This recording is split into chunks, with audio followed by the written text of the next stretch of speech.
Le dialogue de sainte Catherine de Sienne, deuxième partie. La providence de la miséricorde. Chapitre 15 de la providence de Dieu à l'égard de ses serviteurs pauvres, comment il leur procure les choses temporelles. Je veux maintenant te dire un mot des moyens que j'emploie pour secourir mes serviteurs qui espèrent en moi dans les nécessités du corps. Tous ont part à ma sollicitude, mais ils en éprouvent plus ou moins les effets, suivant qu'ils sont plus ou moins parfaits, plus ou moins dépouillés du monde et d'eux-mêmes. Elle n'abandonne jamais mes pauvres, ceux qui sont pauvres en esprit et de volonté, par amour spirituel de la pauvreté. Voilà les vrais pauvres. Beaucoup sont pauvres qui ne voudraient pas l'être. Ceux-là sont riches de volonté, bien que mendiants dans la réalité, parce qu'ils n'espèrent pas en moi, et n'acceptent pas volontairement la pauvreté que je leur ai donnée comme une médecine pour leur âme, la richesse eût été pernicieuse pour eux et eût amené leur damnation.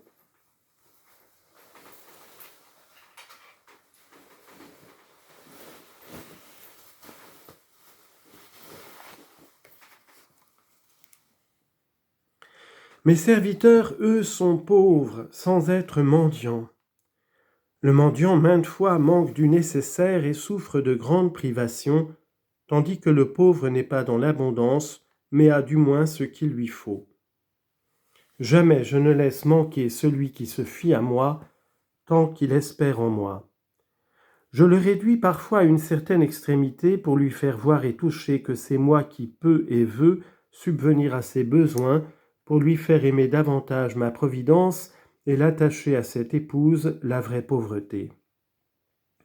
Mais alors la clémence de mon Esprit Saint, leur serviteur toujours attentif, voyant qu'ils n'ont pas ce qui leur est nécessaire pour les besoins du corps, soufflera la pensée et excitera le désir de les secourir en quelque personne plus fortunée qui les assistera dans leur détresse.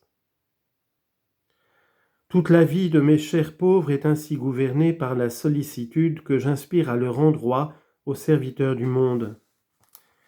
Il est vrai que pour éprouver leur patience, leur foi, leur persévérance, je permettrai qu'ils reçoivent des reproches, des injures, des affronts. Mais celui-là même qui les insulte est amené par ma clémence à leur faire l'aumône et à subvenir à leurs besoins.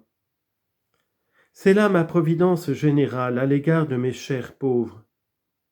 Mais quelquefois, avec mes grands serviteurs, j'interviendrai directement par moi-même sans recourir aux créatures.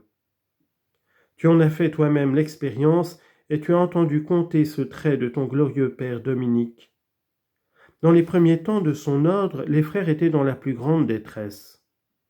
L'heure du repas venue, ils n'avaient rien à manger, mais mon bien-aimé serviteur Dominique, éclairé par la lumière de la foi et plein de confiance en ma providence, dit à ses fils : « Mettez-vous à table. » Les frères obéirent à sa parole et se mirent à table.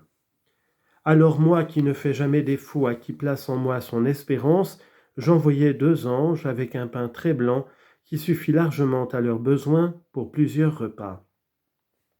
Ce fut là un acte de ma providence où l'homme n'eut aucune part et où la clémence de l'Esprit Saint a tout fait.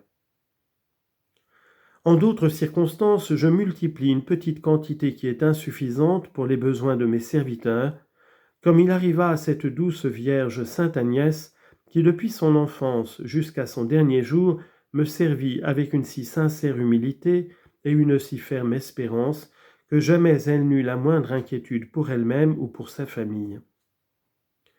Quand Marie lui donna l'ordre de bâtir un monastère à la place occupée par des femmes de mauvaise vie, elle était pauvre, elle manquait de tout. Mais sa foi était vive. Elle ne prit même pas le temps de se demander jamais comment elle pourrait faire. Tout de suite, elle se mit à l'œuvre, et avec l'assistance de ma providence, elle changea ce lieu de honte en lieu saint et bâtit un monastère capable de recevoir des religieuses.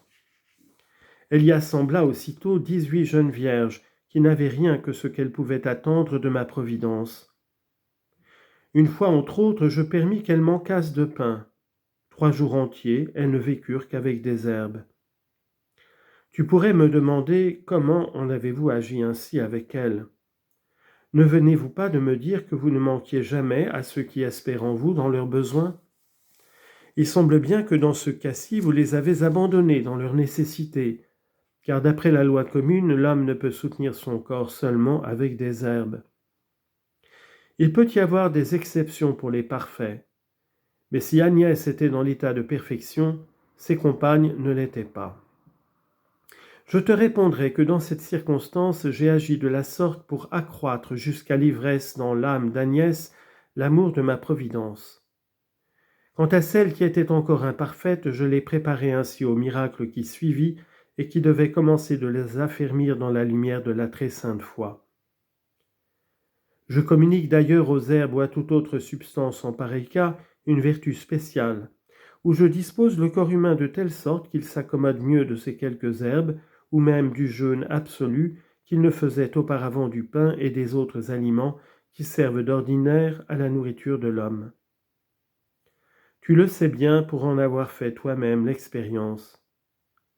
Après ces 3 jours de disette où elles étaient restées sans pain, Agnès éleva vers moi le regard de son esprit, tout baigné de la lumière de la très sainte foi. « Mon Père, me dit-elle, mon Seigneur et éternel époux, ne m'avez-vous ordonné de faire sortir ces vierges de la maison de leurs parents que pour les laisser mourir de faim? Pourvoyez, Seigneur, à leurs besoins. » C'était moi qui lui inspirais cette demande. Je me plaisais ainsi à éprouver sa foi, et j'avais pour agréable son humble prière. Ma providence étendait déjà sa sollicitude au désir qu'elle exprimait ainsi devant moi, en inspirant à une personne la résolution d'apporter au monastère 5 petits pains. Dans ce même temps, Agnès, avertie par moi de ce qui se passait, disait à ses sœurs « Allez, mes filles, on vous appelle au four, et apportez ce pain. » Dès que le pain fut servi, elles se mirent à table, et Agnès elle-même distribua le pain. Moi, je communiquai à son action une telle vertu que toutes furent pleinement rassasiées. On recueillit les morceaux qui restaient, et ils étaient si abondants qu'ils suffirent amplement à un autre repas. Ma providence avait eu recours ici au prodige de la multiplication. Voilà les moyens qu'emploie ma providence envers mes serviteurs, envers ceux qui sont pauvres volontairement, et non seulement volontairement, mais spirituellement, car dans cette intention spirituelle, leur pauvreté ne leur servirait de rien. Certes, les philosophes, eux aussi, par amour pour la science et dans le désir de l'acquérir, méprisaient les richesses et se faisaient pauvres volontairement. Leur lumière naturelle suffisait à leur apprendre que les soucis des richesses de ce monde les empêcheraient d'acquérir cette science dont la possession était le but assigné à leur intelligence comme terme de leurs efforts.